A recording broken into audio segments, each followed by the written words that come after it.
हो बच्चों को अपन कुछ भी दे सकते हैं ऐसे। बदलाव आए में आत्मनिर्भरता मतलब आत्मविश्वास पैदा हुआ मेरे में। पहले कुछ नहीं जानती थी, यहाँ तक कि मैं अपने पिछली वाली गली के लोगों को भी नहीं जानती थी।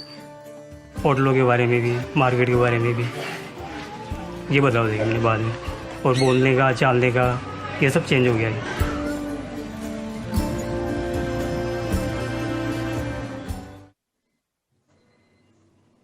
Good evening once again, and I welcome you all to the finale of day one of the Inclusive Finance India Summit, and quite a session to look out for the final session. This is the concluding chat in the Fireside chat series, the third one that we have had this evening, and this Fireside chat will have the world's best banker, the most disruptive one for sure, speak with India's most insightful analyst of the banking sector. An Inclusive Finance India Summit is privileged to have this evening Mr. Aditya Puri, the founding managing director of HDFC Bank, who over the last 25 years broke all conventional banking norms and through innovation and cutting edge strategies and leveraging technology, put HDFC Bank as the strongest private sector bank in the country. His perspectives on what needs to change in the banking ecosystem to not only make the Indian banking sector globally competitive, but also how it can serve to the last bottom percentile of the population with effective access and ease will be today's highlight.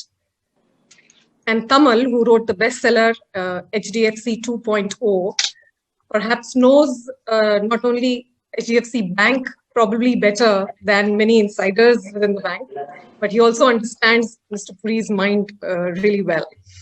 So let us all look forward to a great evening blockbuster session. And I would like to hand over the charge now to Kamal to take this forward, please. And welcome again. Thank you, Radhika. Good evening, good afternoon, good morning, depending on whatever geography you are in, the audience I'm talking about. So welcome to the very warm welcome to the last show of first day.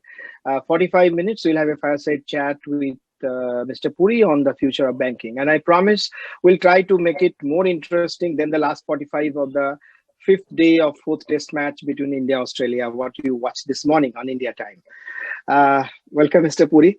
Well, let me go straight to the point. September 1994, you had a trip to California, came back, and from the airport, you drove down to your office. You made sure that all your senior executives were there. And there you told them that you need to disrupt yourself. You need to become a marketplace. You need to become Alibaba or Netflix of India in the banking space. And today, indeed, you have transformed HDFC Bank from a life cycle bank to a lifestyle bank to a marketplace. You are selling even Satta. That's Papad, what you call from source from Jalandhar. I wish you start selling wine some days with a liberal regulator allowing you to do so. So tell me, since then, things have changed dramatically. First, we got demonetization, November 2016. That gave a big push to digitalization. In 2014, you decided to take the plunge. People are talking about digitalization, but there was no external push but by any agency. It was internally people are doing. But since then, we have seen first demonetization, but that fizzled out. It was not, it didn't stay for good. And then, of course, the COVID pandemic. Things have changed dramatically. So tell me, 6 years down the line, how do you see the banking scene in India? See, Tamal, that's a difficult one, but I'll tell you how things are going to progress. Obviously, everybody, it's not just banks.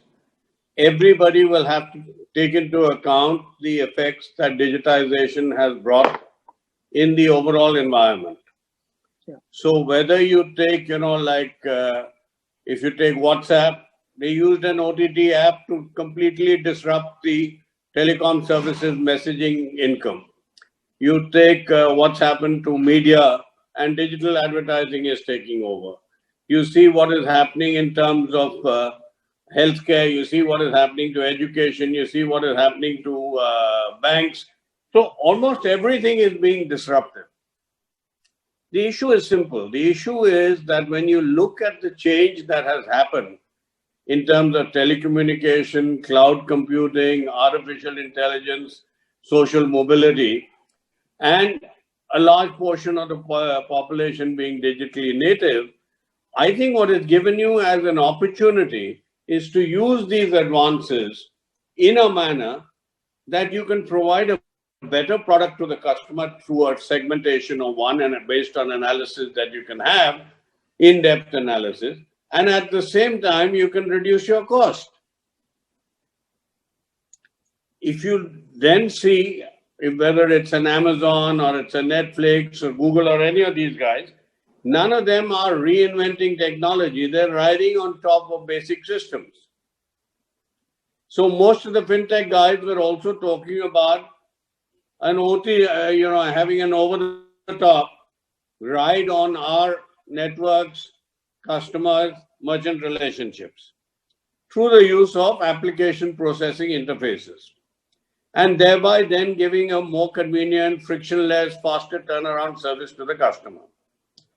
The second thing that has happened, and I think that has been accentuated by COVID, is that when you have so much connectivity, there's so much information moving all around the place that the difference between industry starts to get blurred. Where does insurance stop?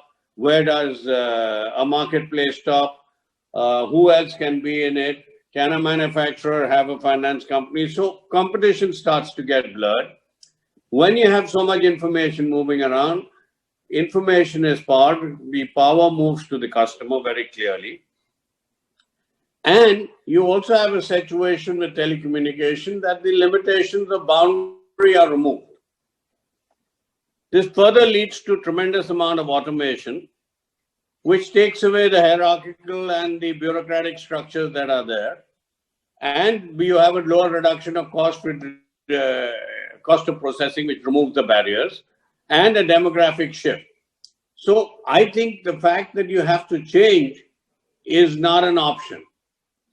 But also the fact that we must remember is we always, when the pendulum swings in change, you always go from one side to the other.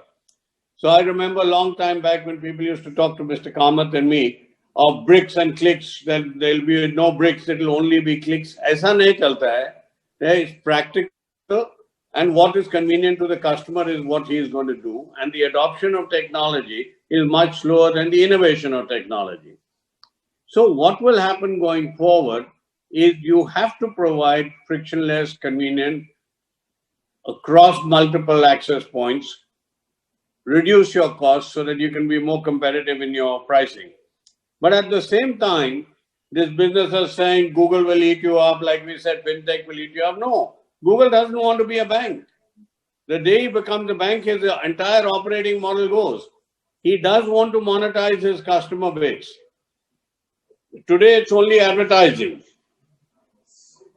He wants to go further. He may want to monetize through going into financial services, but he has to be very careful. The line is very thin as to where he goes. And you know what's happened to Alibaba, and a lot of people told us Alibaba, and I used to keep saying, Alibaba cannot be repeated. It was the Wild West in China when Alibaba was formed. We're seeing the consequences now. So banks will exist in a different form. There will be more competition. Customer will be king. You have to provide more and more services at the lower cost. You will probably have to move to cloud, but I'm talking too much. So I hope I've given you an answer. Branches will be smaller, more sales and service, and banks will be more financial providers in terms of partnership with others. Like if you take us even today, Tamal, we have to get the scale and we have to fine tune further. You can bank with us. You can take a loan in 10 seconds. You can shop. So if you want to buy a mobile phone, you come to us. Apple phone is cheapest. You want to buy a Samsung TV, you come to us. You want to buy anything that is related to consumer durables, grocery, anything, you come to us. We give you a reward point. You want to buy insurance, you come to us. That's a third-party product, not manufactured. You want to buy advisory, you come to us. It doesn't necessarily have to be from ourselves. You want to buy stocks, you come to us. So there will be lots of partnerships. There will be frictionless. There will be a lot of change. But banks will also exist. Finance companies will also exist, and platforms will also exist. Yeah, thank you, Mr. Puri. I think you set the context, and I have got all my questions from what you have said. So let me start from where you have said. And you see how always... much the world changes. Instead of a drink, I'm having a hot kada. Yes. Normally, it could have been a wine time for you in this nice, exactly, but pleasant. Now my wife says you have kada. Okay. Now, sir, tell me one thing. You all along been emphasizing on the fact that the system is essentially, technically, I'm calling that is a OTT, over the top system. And you said that, look, all these guys need to ride on a bank's infrastructure. Now, if the banks do not allow them, then where would they go? And you also said, I remember that story that you said, that you ask, you get the biggest Michelin chef in the world and send him to a fancy kitchen and ask him to make chicken curry. And there are every equipment there. There's a weighing machine, there's a temperature control, there's all sorts of spices. But unless there's a chicken, the Michelin chef will not be able to make the chicken curry. Similarly, all these guys will not be able to do anything because the chicken, in this case, the customers are with banks. So if the banks need to allow them to ride over them, that's what happened. And in your previous bank, HDFC Bank, which you created, you did not allow them. You chose to disrupt yourself. But now I am asking you, so long banks had to negotiate with the so-called fintech, but now the tech fins are there who have their customer base.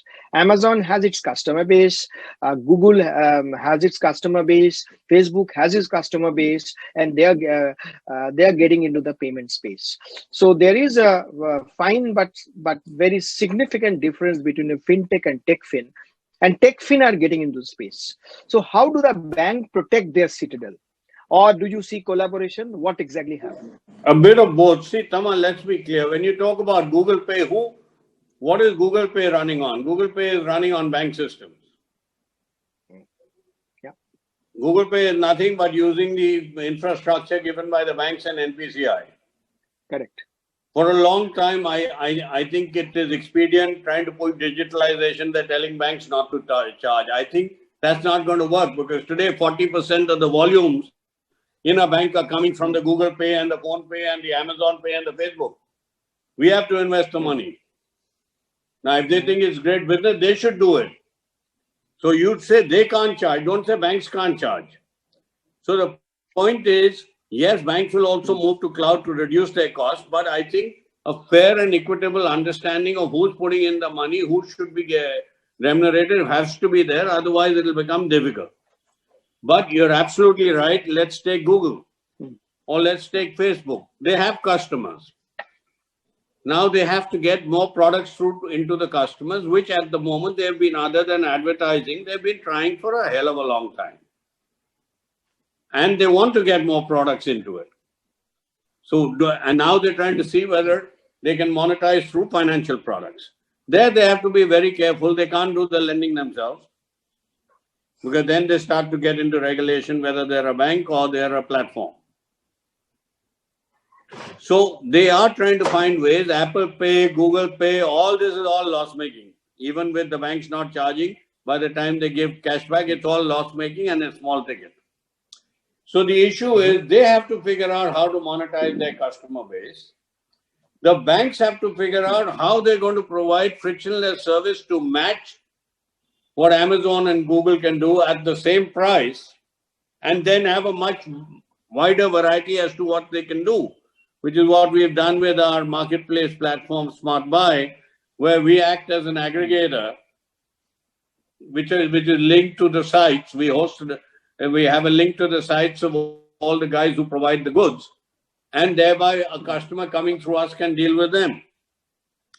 So what will happen is there is an intersection.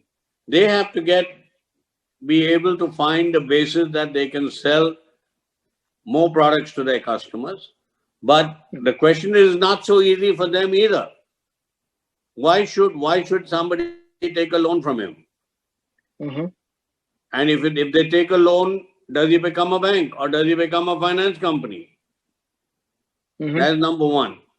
Number two, even if they do, how long will they be able to fund him at a reasonable price? So should they be acting as originators? Should they be acting as loan providers? Could it be a combination of both? We look at search engines, for instance, and look at search optimization through software that's available, which converts into a lead, and you probably pay him for origination. So it's not so clear cut. I think the platforms themselves have to see as to where they're going from here. And they're becoming too large. When you become too large, the governments don't like it. So the issue is there'll be part collaboration like what's happened in Google Pay or Amazon Pay, etc. There will be issues as to how we can bring financial services there and what will be the revenue sharing and booking arrangement and the regulatory arrangement. Because yes, they have a customer, but you say a telecom customer, it's not so easy. It's very easy to say cross-sell. But normally cross-sell happens to related products. So from telecom, that way all telecom fellows should have become everything. So They need to figure out how they're going to get more products into the customer. The banks need to figure out how they're going to preserve their customer base, in partnership increase it, but change their systems to be able to match the frictionless customer convenience that the platforms are offering. So, Mr. Puri, if I'm not mistaken, what you are hinting at, there's one deciding factor for these entities to take a leap into banking is the regulation. Now, would they like to be regulated? Like if you are a bank, you are subject to SLR and CRR and private sector lending, so and all kinds of stuff. It's not just SLR, CRR. Yes. Typically, one one note a day, like an apple a day, keep the doctors away. Regulators believe that at least one note a day, keep all these things away. So they will keep on. They would need to tackle all these issues, which is not easy for them. But what you have not said, and my inference, correct me if I'm wrong, we call it fintech, we call it technology, whatever it is. But at the end of the day, everything boils down how you access data and you use the data, right? So like for instance, Amazon run the world's largest, biggest retail stores. It's a tech company. It's nothing to do with retail. Uber is the world's largest taxi company, which owns absolutely not even a single vehicle. Airbnb is the world's largest hotel chain without owning a hotel. Swiggy is India's largest on-demand food delivery platform without owning a restaurant. And so data is everything. And I am told that... No, but wait. Data is everything. I agree with you. But if the quality of the data matters... Just think of it this way. I'll only give one sentence, then you can carry on. Yeah. You need to reconstruct what the fellow will want and how he will want to sell. So if he buys a book from you, you can tell him how to buy another book. He buys the movie from you, you tell him what else to buy. But do you realize the richness of the bank data? I know what whiskey you drink, which club you go to, which shop you've gone to, where have you got your loan, what is your car, how much stocks you have, how much electricity bill you pay, how much telephone bill you pay. Now I can construct you without. Now if you buy an air conditioner, okay, you bought an air conditioner, you will have to make a lot of leap of faith to be able to sell that many products to the customer, because just that information is not enough. No, Mr. Puri, that's exactly I'm coming to that. So I am told now, when a lady gets pregnant, the Google, you call it Google auntie or Papa Google, Mr. Google or Miss Google, I don't know what's the gender of Google, but Google gets to know before even her husband, because whatever she is doing on internet, Google knows that when a lady is pregnant before even her husband. So data is everything. But are the banks been able to mine those data and use them fruitfully? Absolutely. So my question, sir, is this: do the banks need to transform themselves into tech companies by use this data in a fruitful way, or you allow the tech companies to run banks? No. See, there is no question about the fact that the banks will run technology platforms which are rich in data, and you have to use that data to be able to analyze it and thereby use it to sell and scale. So there is no option, but we have the best quality data, and there are enough companies out there that analyze for you. There are also people like Adobe who talk about software as a service, and based on on-the-spot analysis without a data warehouse, they tell you what, based on the information available, what is the most likely product that you can consume. So do banks have to use artificial intelligence hell of a lot? Yes. Do they have to use it for marketing? Yes. Do they have to use it for campaign management? Yes. Do they have to use it for product generation? Yes. Do they have to use it for credit and risk management? Yes. So unless they use information and technology together, and that's what I was trying to say, that they have to move to see that they're using all the tools available to them to provide risk management and credit at scale, to be able to convert and do better marketing and campaign based on analysis of data available with you, to be able to gap straight through processing based on changing their forms, etc., which automatically get filled in, to be able to offer them products on the fly. Today, if you see, we not only have a 10-second loan, but if you do a consumer durable during our HDFC Bank treats, you can get a loan on the fly. So do the banks have to change this way? Absolutely. And they're best positioned because they know it. Okay, Mr. Puri. Yeah, Mr. Puri, if I'm not mistaken, in your previous bank, HDFC, now 4 group heads are from telecom sector, and 3 of them are actually tech guys. Now, is this the way banking will be done? Like you probably have a CEO. Probably have a CEO who understands what is a repo and reverse repo and policy rate and the foreign exchange market and so on and so forth, this management. But the other guys, the tier 2 of all the banks will be only guys from technology companies or telecom companies. Is the way to go? See, the point is technology is an enabler. So if your question is, I think tech is a part of business now. Without knowing tech, and if the CEO is not conversant with tech, you have a problem. But more importantly, what is happening is you have to deleverage the organization, delayer it. When you delayer it, you got all expertise available and you get together and the customer is the king. So you can't have a CEO, because unless the CEO believes in it, you can't push through this drastic change. This change is not simple. It's changing your business model completely. So when we went through it for the last 2.5 years, there was blood on the floor. You want to say loan means what? Completely changes the jobs of so many people. That fellow logs in. The models are giving him credit. He looks at it. After he does the credit, we are picking up information, and we have an electronic signature with him, and then the credit goes. Now, to do this and change when you're doing well, you're creating a lot of uncertainty among the people, and you have to make sure that you are taking care of their concerns. Otherwise, you can't do it. In today's world, whether you read Taleb, it's called anti-fragile, or you read McKinsey, or you read what Ping An is saying, fundamentally, the only system that works is every man jack in the organization has to believe along. The CEO can be the leader, but he has to make sure that everybody follows him like an army based on belief that this is the way, and it's not going to be harmful for us.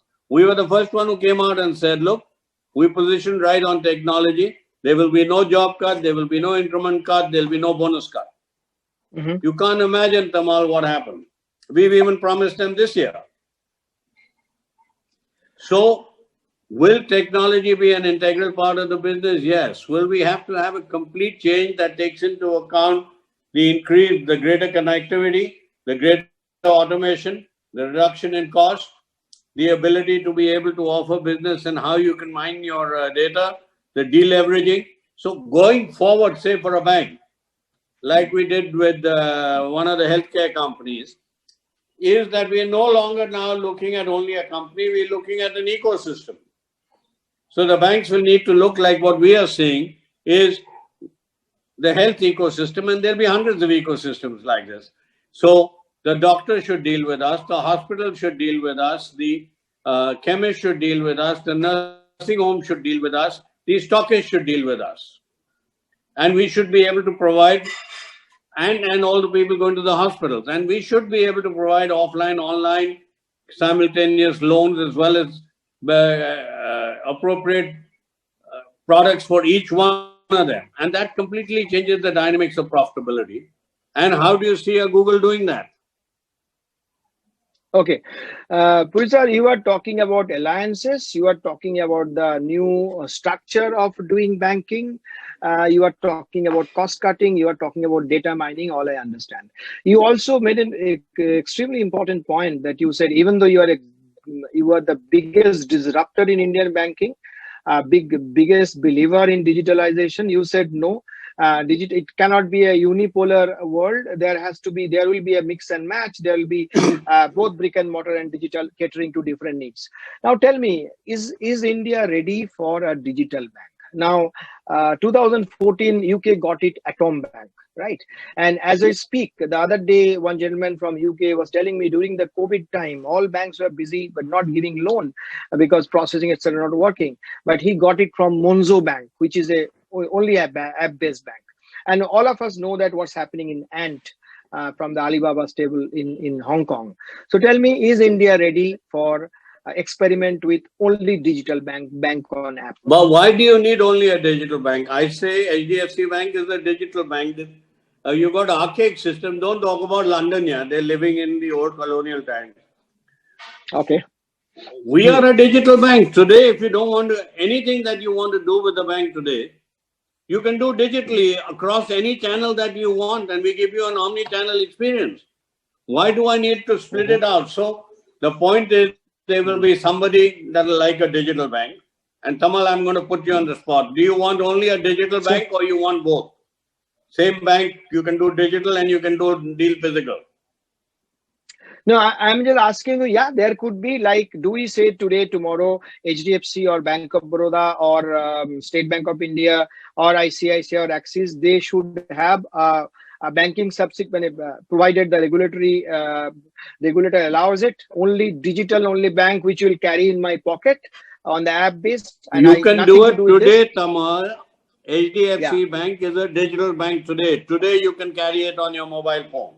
There's nothing you cannot do on the mobile phone today. We are a digital bank. Okay. So we don't need any Atom or Ant in India? No, we don't. Because see, when they came through, they went through a hell of a lot. They were in the Wild West. If we see, ultimately it's the customer. So when you look at the new environment, what did we say? What is the purpose? We are here to provide you convenience, frictionless, trustworthy service across your financial needs. That's our purpose. How do we do it? We do it with automation at the lowest cost and quick decision making so that it comes through. How do we grow our business? By looking at ecosystems and having tech-rich platforms which allow us to offer more products to the customer. How do we maintain the goodwill? By giving back to society as well, where we think we are one of the better ones globally, giving back to society and having a positive carbon footprint. So, are we a digital bank? Yes. But if you want to come to our branch and get the same services, you can. Okay, fine. Mr. Puri, tell me, so in this entire context, what we are talking about is the ideal scenario and logically, what would the landscape look like? Now, if you look at our public sector banking system, which is continue to be, the stock would be about 65%, both in credit and deposit market. So where do you see, how do you visualize their future in this new world? That's a tough one. Why are you getting me into trouble in my old age? Yeah? But okay, I'll take a shot at it. The fact of the matter is there's been debates all the way to kingdom come on what to do with the public sector banks. I think we have to be very clear, whether there's the Naik report, there's others. Some banks are transforming. Like I think State Bank has transformed very well. Bank of Baroda is moving there. So I think the government strategy of having 5 banks which they can change is very good. They are banks that they will need to decide what they do, whether they merge or they privatize them. I think they will have to do that. But the public sector banks, unless they change in their fundamental constitution, will lose market share much faster than what they've lost in the last 2 decades. And that'll be sad, because that's my asset as an individual Indian. One related thing, essentially, when you talk about future and banking, and with you on board, our focus is on the infrastructure and digitalization. But I don't want to miss this opportunity to also pick your brain to a few issues, and particularly budget round the corner. So, what is important for the banking segment? And you have said you are too old. After you yourself said that after your little discomfort and change in the heart, etc., you became a 40-year-old person, which is becoming difficult for your wife to manage. That's about 5 years back, you said, or 4 years back. Yes, so you are young. Kamal, you know young. me well. You are young. I'm old when it suits me. I'm young when it suits me. Okay, sir, tell me 2 things. So I old gives me like you get poetic license. Age also gives you some license. Okay, But, sir. So, no, if you don't want to I'll say, I'll tell you now. now. 2 things. Two, three things I want to clarify, Tamal. Yeah.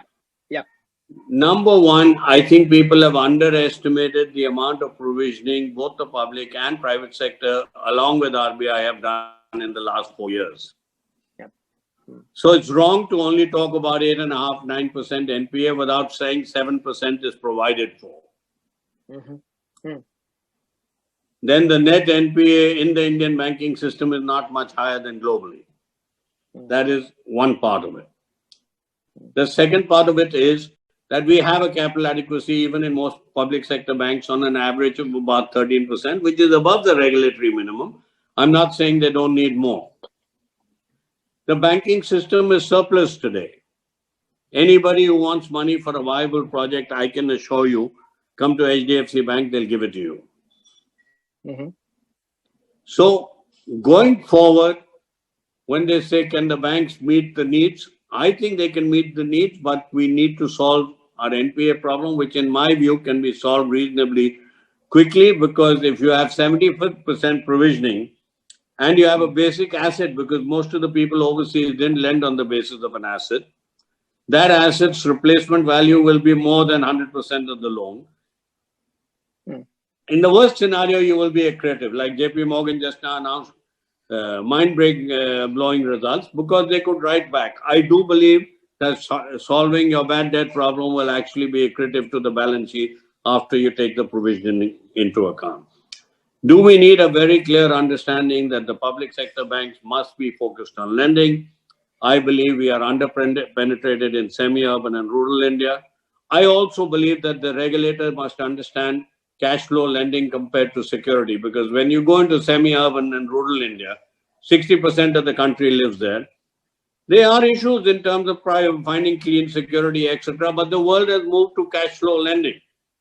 Securitized lending will get you into a problem. And I think that's something that both the regulators and the banks should understand and have a clear discussion on it. And I think prime example is you take HDFC Bank, we went on cash flow.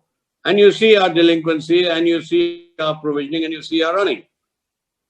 So going forward, very clearly, we need strong public sector, because they do account for 65%. We need the banks to be able to lend.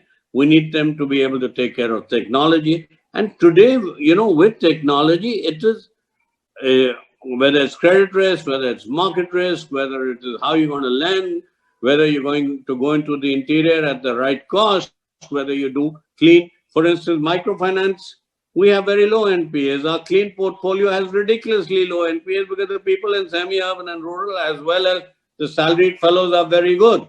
So just to focus on security doesn't get you anywhere. So clearly going forward, the bank should be there, focused to be able to provide. Our credit to lending ratio is very low. If we want a 6 trillion economy, credit to GDP in semi-urban and rural India has to go from about 10 to 35%. Overall, we should reach the 60% level. I do believe that the tools technology has given can make it happen. We need to make sure that our governance is right both for the public sector, and they must have autonomy of management. They also probably need appropriate compensation for the specialized functions that come through. But I don't think the way it's being said that the banks will all hold it back. We got 6 lakh crores extra money. Okay. Sir, And so we have 18 months to solve this, but we've taken too long, and I think we should focus and solve it this time. I do believe it's easily solvable. I think you said all what all I wanted to ask you, but a quick few things between now and budget, what people are discussing, and something on Reserve Bank of India's plate. One is this, the 15th January, the window closed for the feedback, whether corporations should be allowed to float banks, that RBI paper. 15th January is over. Today is 19th, but I'm sure regulator will take a note what you say. That I want to know your view. Should we allow strong corporates to enter into banking? That's point number one. Point number two, corporations, sir. That's one. Two is this, the bad bank. Reserve Bank of India governor recently said that he would look into the idea if the idea comes on his table. So do you actually support that? And three is people are talking about that it's time to revisit the DFI, Development Financial Institution. These three structural issues, which will, of course, is a key to the banking infrastructure in India and future of banking. If you just quickly give your take. So what was your first one, Kamal? The first one was what? First one is should we allow large corporations? Should RBI allows large corporations? And the second one, bad bank. Second one, bad bank. Third bank, DFI. Okay. Yes. Now, recognizing this is a democratic country, I am entitled to my view. So let me give you my views. Yes, sir. So the first one, very clearly, can we move back a bit? And I think in this country, we must learn to examine how successful we've been in the past. We have said, we will give it here, we will give it there, and then you had an ILFS, and you had a Yes Bank, and you had a Gelly, and you name it. So obviously, all the thinking was more in thought process rather than reality on the ground. So giving to individuals didn't work. Banking ownership with the public sector didn't work. So there is no harm trying it, and lots of countries, it's not one way or the other. I think 50-50. The developing countries, the money is mostly with the corporates. If you have a good corporate with good ethics and very strong regulations which technology allows, I think we will have, if we revamp and we understand that, I don't think there's any issue. Let me put it this way, that if you give it to an individual, it'll take 10 years before he can dent, because he has only that much money. Public sector, you're not going to give it to. So who you're going to give it to? But we need more banks and money going out into the system if we want to achieve our 6 trillion economy. So my view, good corporates that have good ethics, I don't see why they would bugger up their brand.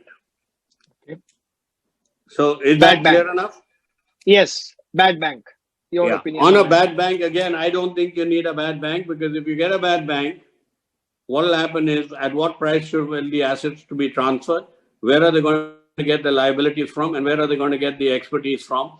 Foreign funding, unless they know exactly what the benefit they will get, will not come in, and they will not come in across the whole. But if they can get funding and they can solve this, but rather than that, why not see the experience of what Citibank and JP Morgan and everybody did in the US when Top came in?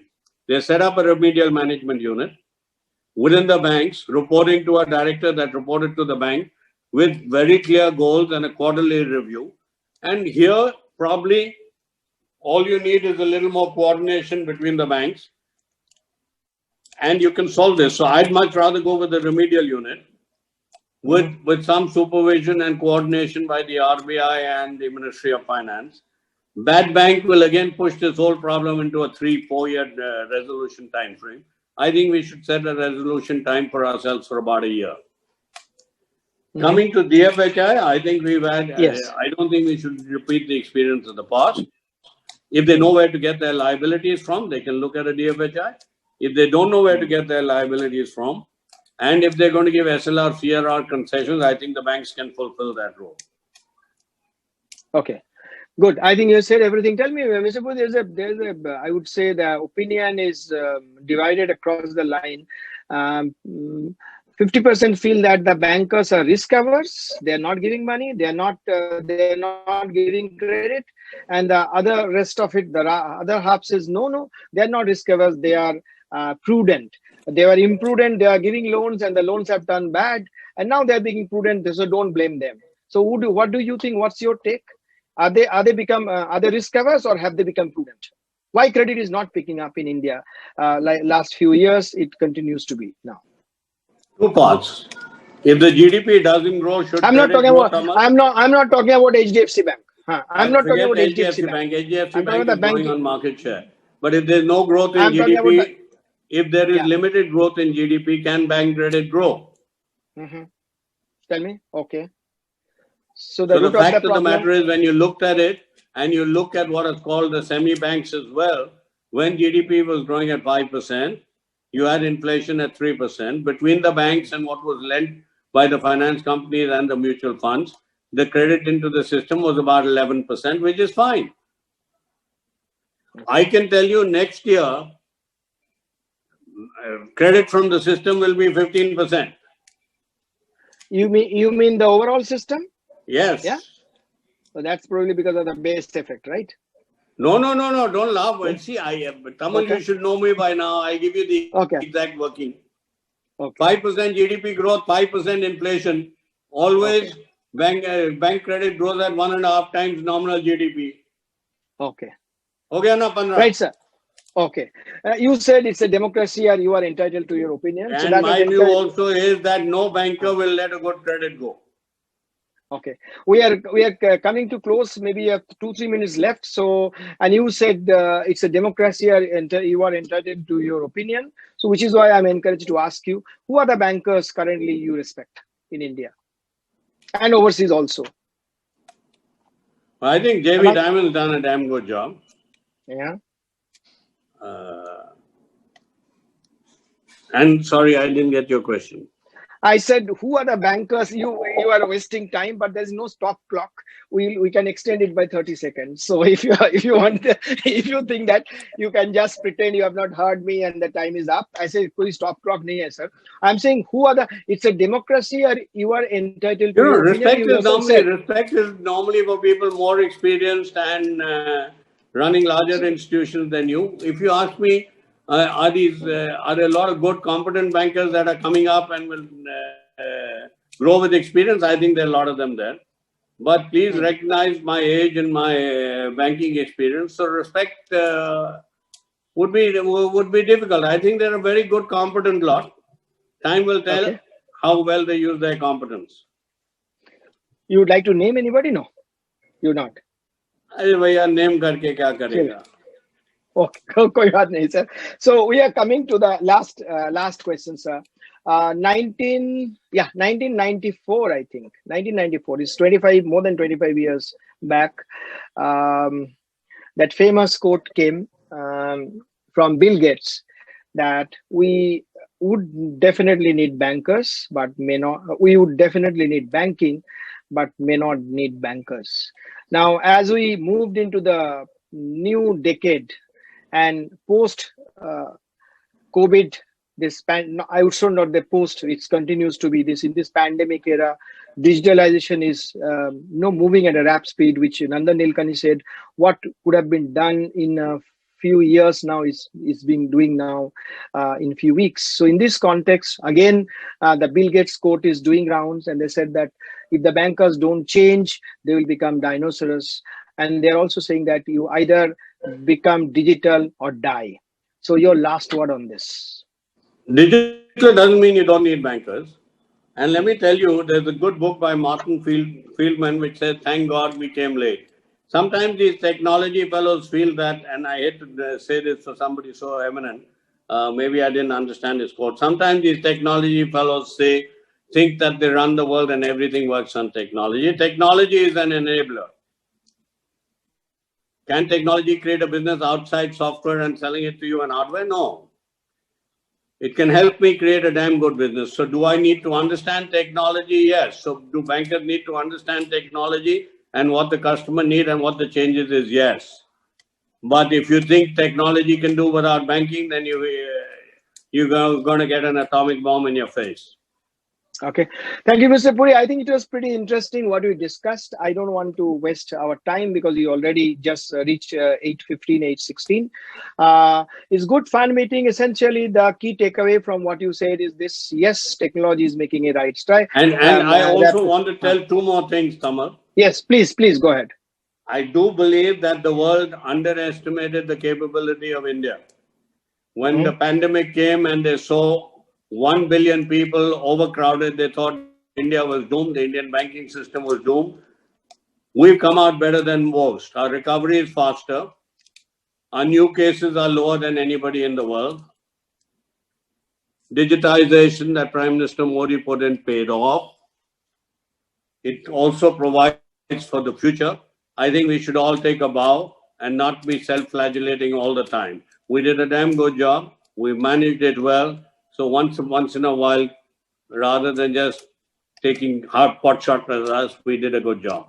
And anybody else, let's see how they couldn't manage a fully educated population, 1/10 our size.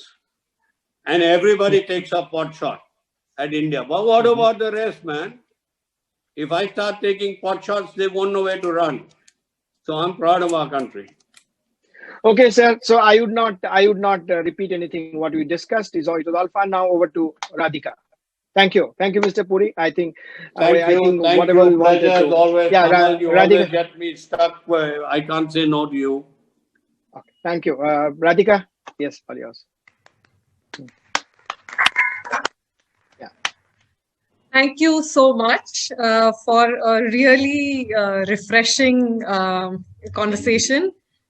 And I think it was a very good strategy on our part to have this session, which is probably the best session of the day, as the final one, and with such a great, critical and yet forward-looking conversation. There were some great ideas for the future of banking for India and for the world, I think.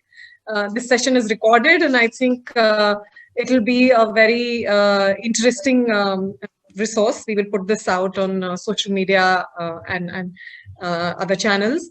And we ended, Mr. Puri ended on a really positive note. So we are happy to end this day today with that pat on our back. Thank you so much for that as well. Thank you. Thank you, Radhika, for your kind wonderful. words. Thank you so much, Mr. Puri. And thank you. Amal, thank you so much as always. Amazing facilitation and probing and questioning. With that, we come to the end of day one of the Inclusive Finance India Summit of this edition. We look forward to having you join us at 9 a.m. tomorrow morning